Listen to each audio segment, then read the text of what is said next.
Hi, this is Mike from Mike's Unboxing Reviews and How To, and on today's video we'll be taking a look at the Tomahawk upgrade, that is, the MSI B550 Gaming Edge Wi-Fi. Keep watching to find out more.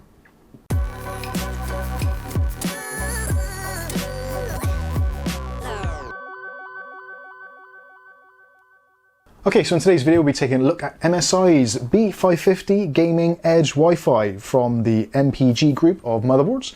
Now this is technically an upgrade for those of you that are possibly looking for a B550 board in the kind of B550 Pro-A or Tomahawk region.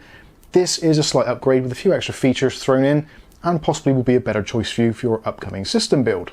This board is going to be compatible with the current Ryzen 3000 series, which some of you may be able to buy, and definitely with the 5000 series with a BIOS update. Now the BIOS update is very easy to do for the new 5000 series thanks to MSI's BIOS flashback button.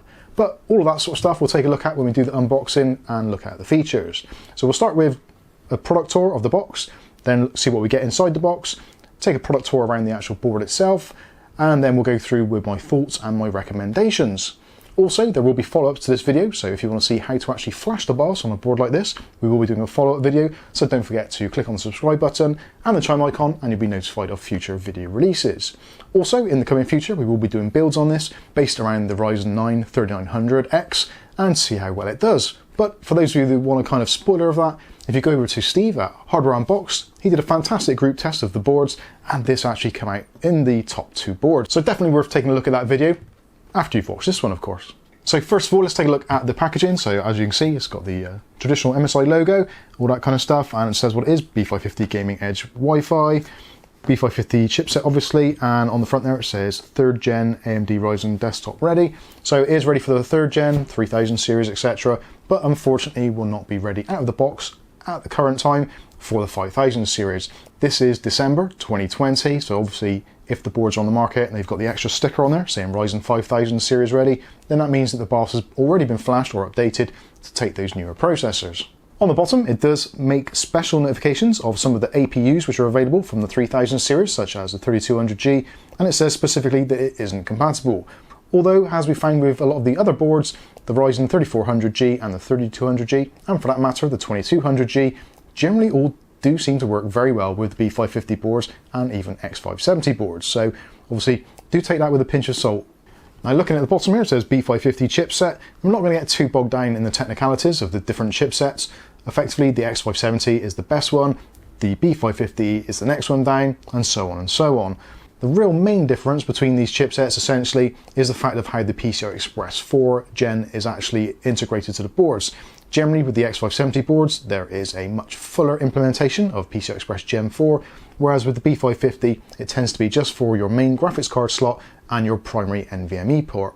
So on the side of the box, more of the same, and on the back it goes into some more detail and also gives you a little bit of a run through of the various features, etc. So we've got core boost for digital overclocking, etc. We've got 2.5G LAN, so that is an upgrade over the normal gigabit LAN.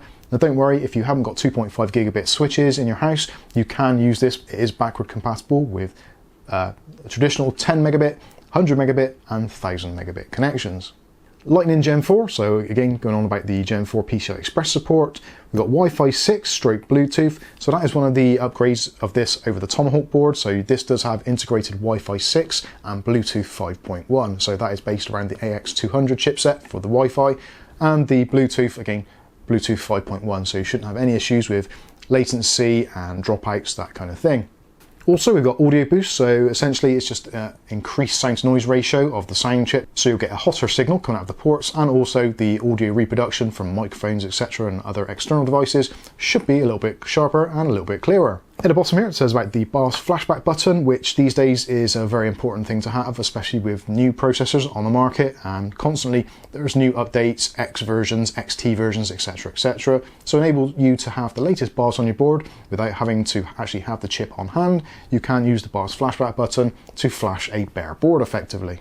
Moving on to this side, it talks about modish, whatever that is. So you've got Mystic Light on here, you've also got easy DLED control, so if you've got an issue with booting, there is a DLED LED on the motherboard, so it goes through CPU, VGA, DRAM, etc, etc. So you can make sure that if there is a problem with the system booting, you can pretty much nail what the problem is.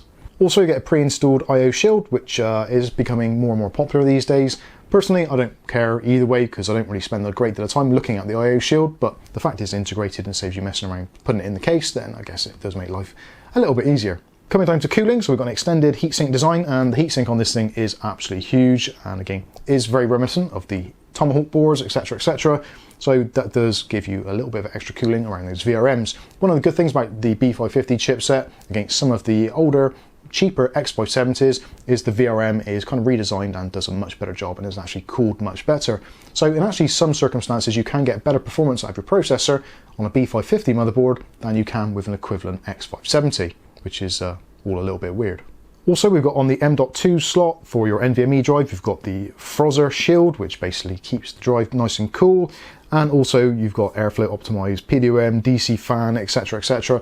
This board has got a ton of fan headers on. I've counted at least 8, and that is including the CPU and also one of the pump headers. So you've got 6 additional fan headers around this board. So if you've got a relatively modern case, which has got tons and tons of fans in there, you don't need to have a fan hub. Generally, you'll be able to plug all your fans in individually and have that really fine granular control over each fan. On the bottom says about the I/O overview, but again, we'll take a closer look at that a little bit later. But let's see what we actually get in the box. Pretty obviously, you're going to get a motherboard. We'll take a look at that in greater depth shortly. So accessories wise, there's a ton of stuff to go through here, so I'll try and do it quickly and speak as fast as I can. So we get a MSI logo badge, MSI driver disc, a MSI pamphlet trying to get you to buy more of their stuff, 3 M.2 screws, a thank you for choosing MSI product, a reward program, weird SATA connection stickers, so you can label up all your drives. You can actually support up to 6 SATA drives on here, as well as the M.2s.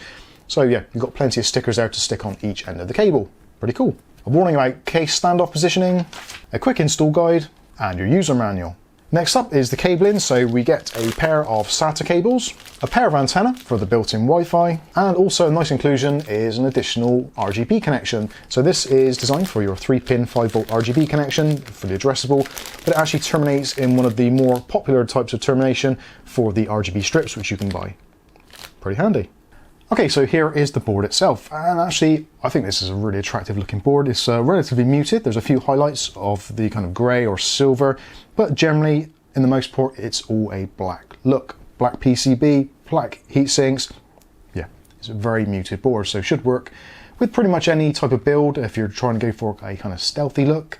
The RGB obviously is going to override some of that stealth, but you can always turn off the RGB. That is one thing if you're potentially looking at this board and thinking, well, it's a really good board, really good features, really good price, but I dislike RGB immensely, it makes me want to hurt myself, then you're in luck, because at the bottom there is just a generic switch. You don't have to worry about software, going into the BIOS or anything. There's a switch right down here at the bottom, which I'll try and get a close-up of, and literally just flip it to the side, and that is it. RGB is completely disabled for the board and for all of the headers. Absolutely great for those of you that dislike RGB, and addressable RGB for that matter. But you guys know me, I love RGB, so we'll be leaving that on. So let's take a tour of the board and connectivity. So starting at this top section, probably the biggest part is this massive VRM heatsink. Now the VRM is kind of like a mixed bag really. It's a very good VRM setup. It is based around the same sort of setup as the Tomahawk and also the Pro Carbon. It is using a doubler. You've actually got 5 phases plus 1 for the I/O. So 5 phases are doubled into 10, so effectively it's a 10+2 setup. Lots of companies have different ways of describing how their VRM works, but essentially, yeah, for argument's sake, this is a 10+2, but using doublers, so yeah. Make of that what you will. Again, this board did fantastically well on the recent B550 group test on Hardware Unboxed, so don't just take my word for it, this is a really good setup. Anyway, moving on, so we've got massive heatsink over the VRM section here and also here, and the combined weight of these was actually around about 320 grams, looking about 200 grams for this one, about 100 grams for this one. Again, I'll put some close-up B-roll after, I'll do some measuring, etc. But yeah, that is part of why this board actually works as well as it does, because the heatsink is so big, there's so much surface area, we've got plenty of fins on there, and pretty much most of the airflow that you're going to get around this area from your CPU fan is going to keep these VRMs really nice and cool, and purely because of the physical size of them, it's going to take a really long time for them to get heat washed. Anyway, moving on from the VRM, so in the top corner we've got a 8-pin power connector, which is pretty much usual deal. I would have liked to have seen an additional connector there for maybe an additional 4-pin, but again, this board is kind of like not quite at the very top end of MSI's product stack for the B550, but it is in the upper middle section. So this is going to be absolutely fine and is rated for processors up to the 3950X, etc. So you're not going to have any problems there. Obviously with the new 5000 series, and also what time of year it is currently in the UK and availability, we're currently unavailable to test those newer processors, but I'm sure with this VRM setup, it's going to be absolutely fine. Moving along, so we've got some of our first of our fan headers. So we've got a CPU fan header, which is PWM control. Next to that, we've got a water pump connection. So if you've got a AIO, that kind of thing, then nice and easy to have it all connected. And then we've got the first of our rainbow connectors. Now, rainbow connectors are what MSI refers to as addressable RGB. So if MSI say RGB, that means your traditional 12 volt. If they say rainbow, then that means the 5 volt addressable type. So first of the headers up here, moving down to the side, so we've got the first of our system fan headers, and next to that we've got another system fan header. So essentially, if you've got a setup with, maybe if you consider this to be in a case, so you're going to have probably 2, maybe 3 fans up front here, ideal, you've got connections straight away available there, and also there's some down the bottom, so you don't have to worry about if you've got that 3rd or even 4th extra fan. RAM wise, we've got 4 RAM slots, which is really nice to see and pretty much standard these days. This board will support up to 128 gigabytes of RAM, so 4 lots of 32 gig, and will support overclock speeds of way in advance of 5000 megahertz, which is pretty much insane. By JDEC, it supports up to 3200 standard. Obviously, we've got the AM4 socket and your standard retention mechanism, so yeah, no changes there. And you've got your regular mounting clips and the base plate. Moving down slightly, just by your ATX power connector, you've got the debug LEDs. So again, these are for diagnosing if you've got boot issues, if you've got maybe your new 5000 series processor, and you've come onto Mike's Unboxing Discord and you're wondering why your system won't boot. Probably the first thing we're going to ask you is, have you got debug LEDs? So these are really useful for determining what is going on with the system and how to repair it. So we've got our 24-pin power connector. Underneath that, we've got our USB Type-C front panel connector, which is a nice thing to see. And moving down, we've got our 6 gigabit per second SATA connections. So all 6 of those are powered from the chipset. So if you do install an M.2 drive in here, you don't have to worry about losing any ports on here. All of them will stay active all of the time. And probably a good time to actually go over to that. So we have got our Lightning Gen 4 M.2 Frozzer type cooling section on here. So undo a couple of screws and you can gain access to your M.2 slot for your NVMe drives. It's backwards compatible, so you can use M.2 drives of both SATA and NVMe style, so entirely up to you. And it does support PCI Express Gen 4 and ×4 speeds. Underneath that, we've got our graphics card slot. So this is your PCI Express Gen 4 ×16 slot. And this is also uprated as well. So you've got a nice big chunky bit of metal around there to keep things in place if you're using the latest and greatest massive huge graphics cards, which no one can buy currently. But anyway, if you can get one, the slot's ready for it. Also over in this section, we've got one of our system fan headers and also the trusted platform module header if you want to use that. Moving back across, we've got our Gaming Edge logo on here, which is over your south bridge, or kind of like your chipset. So everything's being cooled by there, by this big thing, and it's raised off slightly as well. Main reason for that is because there is actually RGB LEDs around there, which hopefully you'll see for some B-roll we've got. Another thing you'll notice as well is no fan, which is a really nice thing to see. So we don't have one of those chipset fans, which sometimes can get a little bit noisy and are potential failure points. Moving down to the very bottom here, so we've got, again, the system fan header, loads and loads of headers for motherboards, for connecting up front I/O, that kind of thing. There's a specific power LED one. You've got another one of your RGB connections, the main system I/O. You've got, yeah, just tons and tons of connections down here. Actually, I would advise if you're buying this board, get the manual out and have a look to see what they actually are, because a lot of them do look very similar. So obviously, yeah, do take good care and attention. There is a USB 3.0 header on the bottom, which for some people they would prefer maybe up here, but I actually like it down here, so you can normally route it through the bottom of your case and tuck it away nicely. USB 3.0 ports, the cables generally tend to be quite chunky, so it's nice to have it somewhere where you can actually hide it away. So we've got a pair of USB 2.0 ports, so if you want to add some more USB 2.0 ports, you can do there off of those headers. We've got another system fan header, and down here also we've got our switch for the RGB, again, as we discussed at the very beginning of the video. So if you don't want any RGB stuff at all, just flip the switch, you can turn that all off. Moving along a little bit further, so we've got more system fan headers, we've got loads and loads of other headers for all kinds of things, anything you could imagine, front panel connection, so as well if you've got a kind of security mechanism or you don't want someone to open up a case, there is a case open detection, all that kind of stuff as well. And last but not least, in the very bottom, we've got our HD audio connection.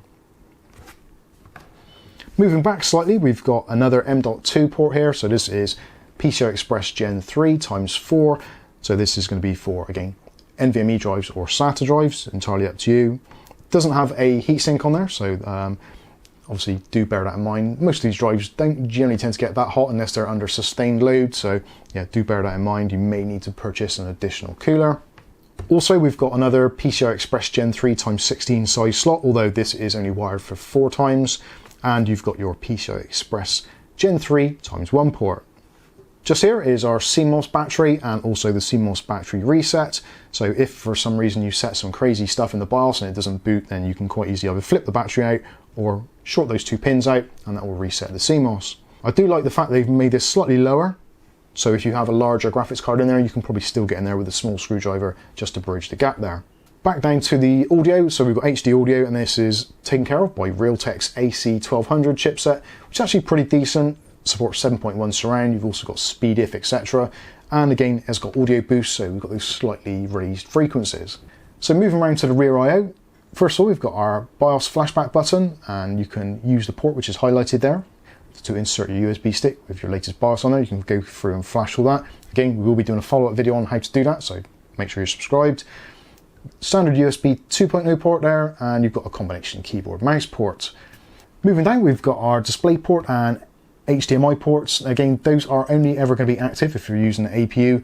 At the moment, we don't really have any APUs which are officially supported by this particular chipset or motherboard, so it's probably irrelevant going into the specs of those, but if you are looking at building a system at a later date, these will generally support 4K resolutions from most APUs at varying refresh rates. Moving down, we've got our 2.5G LAN, also supports 1G LAN and also 10100, so fully backwards compatible with those speeds. You don't necessarily have to have a 2.5G network switch to use it, but to get the speeds out of it, obviously you will need that. And obviously at the other end of that connection, you will need a similar sort of thing to get the full transfer speeds. Moving down, we've got our USB 3.2 Gen 1, 2 ports there. And then we've got our USB 3.2 Gen 2, Type A and Type C. Next down, we've got our 2 antenna connections for the AX200 chipset Wi-Fi. So again, that supports Wi-Fi 6 and also supports Bluetooth 5.1, both of those from those antenna. And then we've got our audio jacks on the bottom. So you've got your full surround sound setup there, and also there is an optical speed if, so if you wish to use it. Personally, I don't like the colour combinations of these. I would love to see them go back to the old school where you've got the green, the pale blue and the pink and all that kind of stuff. But again, it does what it does and also is relatively stealthy and fits in with the design aesthetic of the board. So that is pretty much it, a full tour of the board and pretty much all the connections. Again, there will be B-roll of this so you can see close-ups, and I'll try and label all the individual ports. I will also link to the motherboard's manufacturer's website and also the PDF manual, so you can look at that in greater depth to find out any individual specifications which I may have omitted in this review. This retails for around about the £140 mark. There have been some special offers, so you get a free game or you can get some cash back. I did actually buy this from eBuyer.com in the UK, and there was actually a £27 rebate. Unfortunately, I've been unable to claim that for some reason, due to the way that I've purchased it or when it was actually delivered, and it seems the offer has expired. So I am actually chasing up MSI and also eBuyer UK to see what is going on with that. It seemed a little unfair that there was an offer available at a certain point in time, which has now been removed. But again, that is down to the individual and where you're buying it from. So essentially, I would take into consideration the actual full price that you're paying for this, because mailing rebates and other offers are not always guaranteed.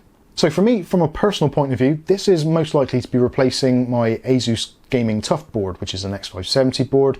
It's done very well and I've had it for about a year, but I want to try something a little bit different, and I do want to go for if I can, a complete MSI setup. So keyboard, mouse, the whole lot, and have all of it running through the Dragon Center, which I actually find to be very good. There have been lots of people who have said that the Red Dragon Center from MSI is not great, but I actually find it to be very good. It is running in the PC behind me, which you can see, and actually, yeah, I find it to be working very, very well. It's very good for synchronizing all your components like headsets, keyboards, mice, etc.